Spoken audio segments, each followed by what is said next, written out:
अब आते हैं आज के संकेतों पर। और नॉर्मली आप इस समय हम जो भी डिस्कस कर रहे हैं वॉर अपडेट के साथ स्टार्ट कर रहे हैं, क्योंकि सबसे बड़ा क्यू वही है आशीष। और आज सुबह सुबह खबर आई कि इराक ने अमेरिका का एक रीफ्यूलिंग प्लेन जो है वो गिरा दिया। और ये ईरान के कहने पर हुआ, मतलब ईरान ने उसको बैक किया। ग्राफिक प्ले करिए प्लीज़।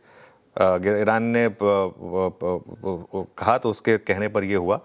और इसका मतलब एक चीज़ क्लियर है कि ईरान झुकने को तैयार नहीं है और यहाँ पर लड़ाई जो है वो और आगे जारी रहने वाली है। और ये बात हमने लगातार की है कि ये जो लड़ाई है ये छोटी मोटी लड़ाई नहीं है, कोई एक थोड़ी सी बड़े लेवल की लड़ाई है।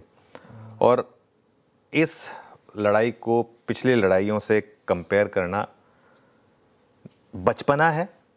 इस लड़ाई को पिछली लड़ाइयों से कंपेयर करना और लोगों को ये कहना कि देखिए पिछली लड़ाई में अगर आपने लिया होता तो ये हुआ होता, ये नौसिखियापन है। और ये कहीं ना कहीं आपके मतलब एक ना समझिए, मैं ये शब्द यूज़ कर रहा हूँ क्योंकि ये है फैक्ट है। ये वो स्कर्मिश नहीं है, ये भारत पाकिस्तान वाली लड़ाई नहीं है।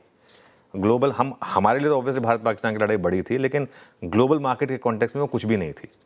यूएस रशिया यूक्रेन की लड़ाई फिर भी एक हद तक इंपॉर्टेंट थी क्योंकि उसका क्रूड पर इम्पैक्ट था, लेकिन उसके बावजूद वो भी उतनी बड़ी नहीं थी।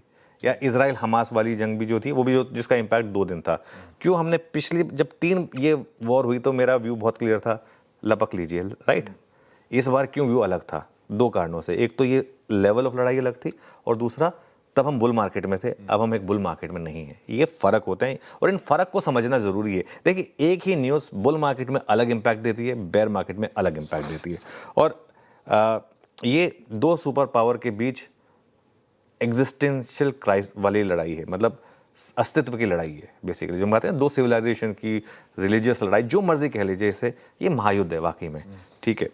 और ट्रंप का बयान आया है, उनका कहना है कि तेल कीमतों से ज़्यादा ज़रूरी है ईरान को न्यूक्लियर वेपन बनाने से रोकना।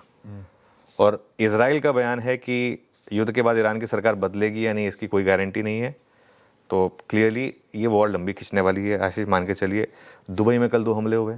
ईरान ने साफ कह दिया है कि हालांकि हमारे पड़ोसी देशों से अच्छे रिश्ते हैं, लेकिन अगर आप यूएस का सपोर्ट करेंगे तो हम करेंगे ये। कुवैत में कल ड्रोन दागे गए इंटरनेशनल एयरपोर्ट पर, काफ़ी नुकसान हुआ उससे। और मैं सच बताऊं तो मेरा पर्सनली काफ़ी नाता है कुवैत के साथ। मैं 2 बार कुवैत जा चुका हूँ और वहाँ पर काफ़ी बड़ा इंडियन डायस्पोरा है। मैं पूछता रहता हूँ उनसे, भाई आप सब लोग ठीक हैं या नहीं है। पूरी गल्फ़ कंट्रीज़ में एक्चुअली काफ़ी इंडियंस रहते हैं। आउटसाइड इंडिया सबसे ज़्यादा लोग इंडियंस गल्फ़ में ही रहते हैं। खामनेई की चुनौती है, उन्होंने चेतावनी, उन्होंने कहा है कि स्टेट ऑफ हॉर्मुज़ जो है ना वो हमारे लिए एक, जैसे कहते हैं ना, एक वो जगुआर होता है ना, वो गो फॉर द जगुलर, वो नेक जो होती है उसको दबा के, अगर आप उसको दबा देते हैं तो चोक हो जाता है, वो उसको दबा के रखना चाहते हैं बेसिकली।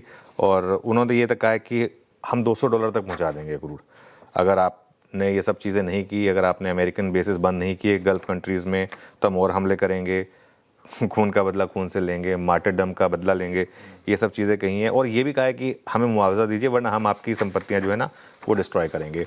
इन सब का इम्पैक्ट क्या निकल कर आ रहा है? इन सब का इम्पैक्ट ये निकल कर आ रहा है कि कल 2022 के बाद पहली बार क्रूड जो है वो $100 के ऊपर बंद हुआ है। कल 101.66 का लेवल था एक समय पर, और कल का क्लोज जो है, जो यूएस सेशन का क्लोज था, वो 100 के ऊपर बंद हुआ। आज सुबह एक बार के लिए ब्रीफली हम 100 के नीचे आए, वापस हम 100 के ऊपर चले गए हैं। और नेवी अभी टैंकर एस्कॉर्ट करने के लिए तैयार नहीं है, ये यूएस के एनर्जी सेक्रेटरी ने कहा है स्टेट ऑफ हॉर्मुज़ से। देखिए, at the end of the day डर सबको लगता है, और at the end of the day Iran को भी कम में आंकना गलती होगी इस समय। तो इसके लिए स्टेट ऑफ हॉर्मुज़ जो है, अब वो कह रहे हैं कि मंथ एंड से हम एस्कॉर्ट करेंगे। मंथ एंड में तो भाई साहब अभी 17-18 दिन बचे हैं। 18 दिन में क्या क्या हो जाएगा किसे पता, क्या पता है ना। और काफ़ी हमले हो रहे हैं वहाँ पर, और ईरान ने कहा है कि $200 का क्रूड हो जाएगा। अब आईईए कह रहा है कि 400 मिलियन बैरल ऑयल रिलीज़ करेगा, लेकिन उसकी टाइमलाइन नहीं दी गई है, कब तक करेगा ये नहीं कहा गया है। गोल्डमैन सैक्स की एक चेतावनी आई है, हालांकि ये एक अच्छी चीज़ है। गोल्डमैन सैक्स का कहना है कि अगर स्टेट मार्च तक बन रहा तो क्रूड में और तेज़ी आएगी और 2008 के हाई के हम ऊपर निकल जाएंगे। 2008 का जो हाई था ना वो था $147.5 पर बैरल। मुझे इसलिए याद है वो क्योंकि गोल्डमैन ने तब कहा था कि 200 पहुंच जाएंगे हम, और उस दिन पीक बन गया था क्रूड में। अच्छा, इसीलिए अच्छी बात। इसलिए अच्छी बात मैं भी वही सोचा था, अच्छी बात। गोल्डमैन का रिकॉर्ड है, गोल्डमैन का रिकॉर्ड है कि वो जब जब उन्होंने क्रूड पे इस तरीके के लेवल दिए, उसके बाद जब एक बार नीचे के लेवल दिए थे तब बॉटम बन गया था। तो इसके लिए तो होपफुली उनका ट्रैक रिकॉर्ड इस बार भी काम करे, लेकिन वो कह रहे हैं कि 140। देखिए स्क्रीन तो कह रही है कि पिछली बार हम 100 के ऊपर गए, उसी दिन नीचे आ गए, 117 तक गए थे और उसी दिन 90 पर आ गए थे। इस बार हम 100 के ऊपर बंद हुए हैं और क्लोजिंग बेसिस पर हमने 4 ईयर हाई लगाया है। तो अब देखते हैं ये किस तरीके से होगा।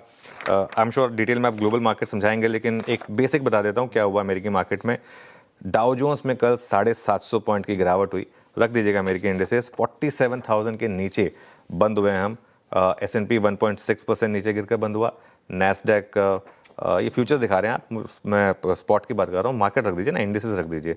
और तीनों इंडेक्स जो हैं वो क्लोजिंग बेसिस पर 2026 के नए लोज यहाँ पर बंद हुए हैं।